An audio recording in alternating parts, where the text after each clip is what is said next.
lot of you guys said I was being overly critical about this Reich Knives Bitey, so I decided to give it a second chance. Kind of glad I did. It's still an overall no for me, but we'll get into why, and I'll tell you why this knife is really clever. Guys, like I said in the intro, I gave this knife a second chance. I'm kind of glad I did, but still, it's just really not a knife for me. And it's nothing against Reich. It's a very attractive knife. Reich has made some of the most attractive knives you're going to find on the market. Hummingbird, Thor, some of the other ones. I'm putting images of them up here so that you can see them. They are gorgeous. And this is absolutely a beautiful knife with this carbon fiber. Let's get into the knife. I'm going to disassemble it for you, show you how that works. It's an intriguing thing. This is another one of those knives that doesn't require any tools. And we're going to talk about why this knife isn't for me. But first things first, we're going to get some specs out of the way. So you're looking at a 7.7 inch blade. It's done in M390 steel, 6AL4V titanium. It says it's a liner lock, but it's more akin to a subframe lock. It's done in a modified Wharncliffe fashion. The blade has been DLC coated, as well as the handles and hardware, which is really cool. This one is in black and green carbon fiber, and it is coming in at 3.53 ounces. So definitely a unique knife. Now, let's talk about some of the cool things about this knife. This knife is a very, very unique design. It is attractive.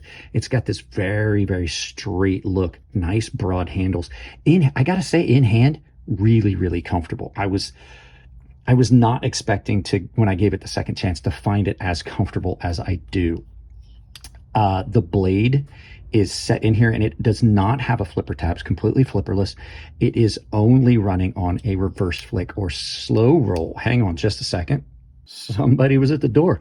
Like I said, it just only has this aperture here. Now, you can't really get in that aperture to reverse flick, but you can reverse flick off of the fuller. And I'll talk about that a little bit later, but it gives the blade a very, very unique look, and it's got some pretty good jimping. Let's get a couple quick size comparisons out of the way. Your first knife is a Benchmade 940, and it's kind of comparable in size and dimensions. It's really similar to it. And we're only going to do two this time. Your other knife is going to be the Chris Reese Benza Large 21, which is a knife most of you guys are going to see and know as a good size reference. So let's get this out of the way and talk about this knife.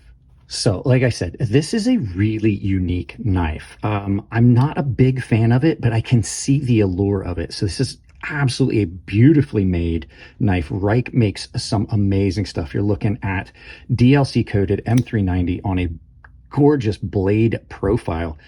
Heel to tip, it looks really good. The lines flow through into the handle on both sides with this fuller. Really, really good access to the liner on this. It's got a very smooth action. It's running on bearings. The handles on it are beautifully done. 6AL4V titanium that is done with this inlay in this the camo carbon or carbon fiber or fat carbon, whatever it is, carbon plate. I'm not sure. But it is a beautiful, beautiful look to it. I'm not typically a fan of this color, but on this knife, it definitely works. The lines on the knife are gorgeous. The pocket clip is actually a really, really comfortable pocket clip in hand and in and out of pocket. I had zero issues with this knife in and out of pocket in any of the pants that I wore. Like I said, just a beautiful showing of their craftsmanship. Now, it does have a really unique function to it. You can disassemble this knife basically without any tools. You can use a coin, like a nickel, probably a quarter in here, maybe even a penny, and disassemble this knife. Now I'm gonna show you how to do it. Let me go grab something here real quick. I want to put something down so I don't get this mat all dirty. So actually we can just, I forget I have this. We can just remove the mat. Now, disassembly on this is pretty clever. You don't need any tools. You can use a nickel or a quarter. I find that I've got enough friction on the calluses of my thumb. I can just stick my thumb on it, push down, and then turn.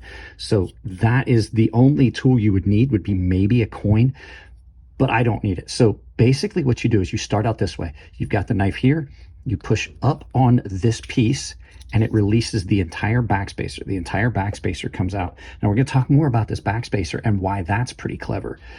Then you simply just need to remove your pivot.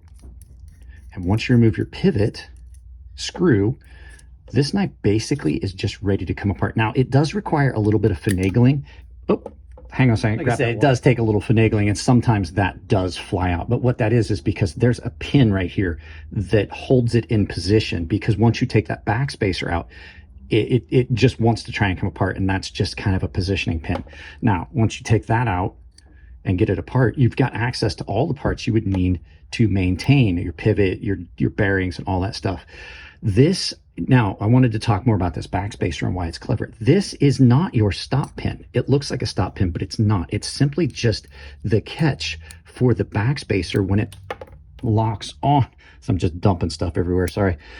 It's the backspacer for when that locks on. So now that's locked onto there, and all you have to do is, like I said, you just pop it loose and take it out. So this is your stop right here, which is clever, because now instead of having to completely replace a stop pin or get an oversized stop pin, if these are all milled to the same spec, you simply have to replace this piece. So if you get blade play, you could feasibly just replace this backspacer and not need to worry about a stop pin. I find that really clever. I do like it.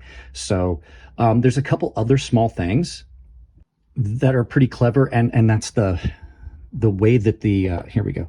The way the the way that the liner is in here, it's akin to a subframe lock. I do like that, and I like the way they did some weight reduction in here. It's cool. And then you've got this spot on the back that looks cool, but is also weight reduction. So you can see you've got internal screws for your pocket clip. It's a single point pocket clip, and they did a really good job marrying this pocket clip. So you can see in here, nice and tight. You don't have to worry about it. This is a very well made knife. And now you can see your liner lock with the ceramic bearing in there. So this is a knife that you may not get to see. Now you can see the pivot is keyed. I am going to talk about something right now in the reassembly process that is frustrating. And I don't see why it's like this. It really is kind of frustrating to do it like this.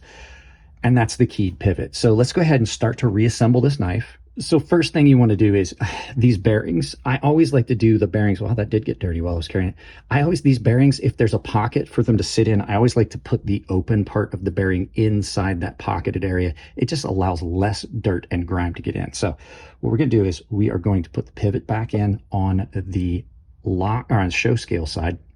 And so you can see that that is opened up all the way. Now, I will tell you, this is one of the things that I found frustrating in the reassembly, is this pivot is keyed, but it slides. If they had keyed the entire pivot, maybe done it, I don't know, maybe done a way that they could have keyed this pivot or had it be a double screw, this moves and you can get it out of position pretty easily. I found a way to mitigate that. I'm going to show you. So bearings in, I'm sorry, washer is in, put our bearing on so that it sits in that pocket.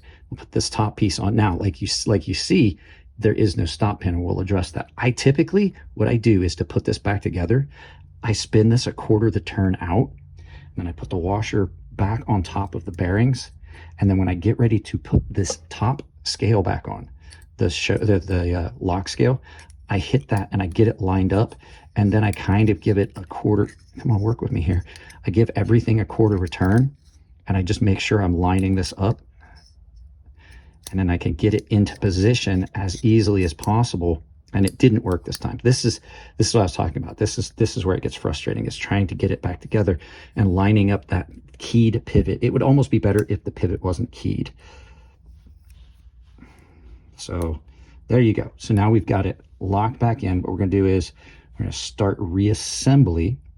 We got it all put back together as tight as we go. Okay. So now we're going to start reassembling. We're going to put our pivot screw, or our pivot collar back in. Then our pivot screw, we're just going to screw that down, tighten that down.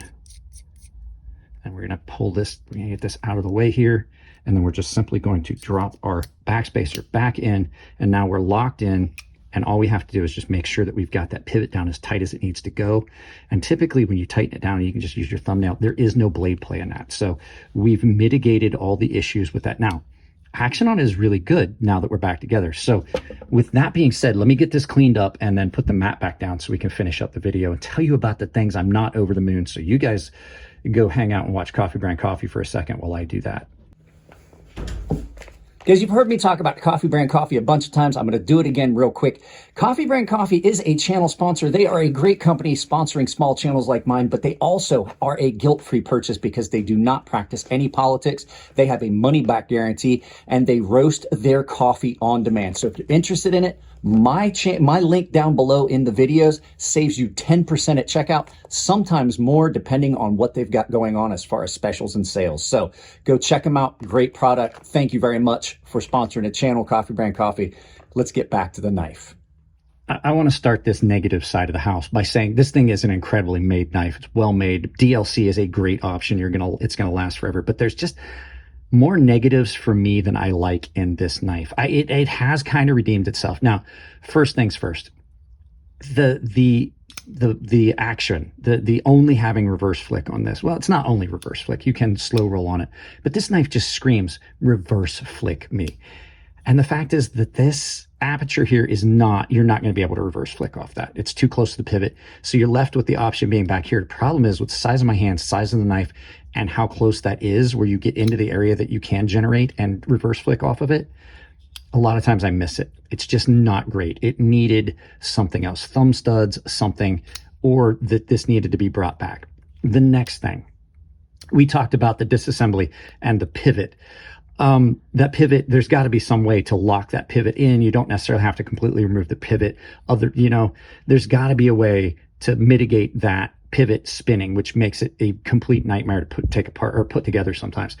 Disassembly, there's that tiny little pin in there that we saw that is in there that's a positioning pin. You could do without that. It really doesn't serve any other purpose. It's not acting really unless it's a closed pin, and I can't really see that being the case, like a closed position pin. I don't know, but it definitely holds it too tight and then stuff flies everywhere. I wound up in the video having to chase down the washer twice. The next thing, it's not a great blade profile. It really isn't. Like blade profile, like aesthetically, it's great. But the fact is, it is super thick, super thick. This thing was a nightmare to try and cut with. And I did cut with it, which should tell you DLC holds up. But it just isn't what I would want as far as like for what you're going to pay for this. It's not a cheap knife. I'll put the price down here. I forgot it. It's not a cheap knife. It's more of a showcase piece that somebody may buy and put in their collection. But for me, there you see, I missed it. It's just not meeting the wickets. I am glad I gave it another chance. I did enjoy carrying it. It was fun. It was kind of cool to look at. But as far as like, I would have to absolutely carry a second knife to do stuff with. And then this would just be the knife that I show my friends like, oh, hey, did you see what I got? So all in all, still kind of just overall disappointed with the knife, but I am glad I gave it another chance. And I really do enjoy the cleverness of the assembly that they did here and needing zero tools to take this apart. So that being said, let's flip this around, do some final thoughts, and send you out about your day. So yeah, there you go, guys. Overall, the negatives on this knife add up to me not liking it personally for me, but it is a quality product. Reich has made some incredible knives over the years. I absolutely was trying to get them to make some of my knife designs, and that idea fell through. But yeah, absolutely.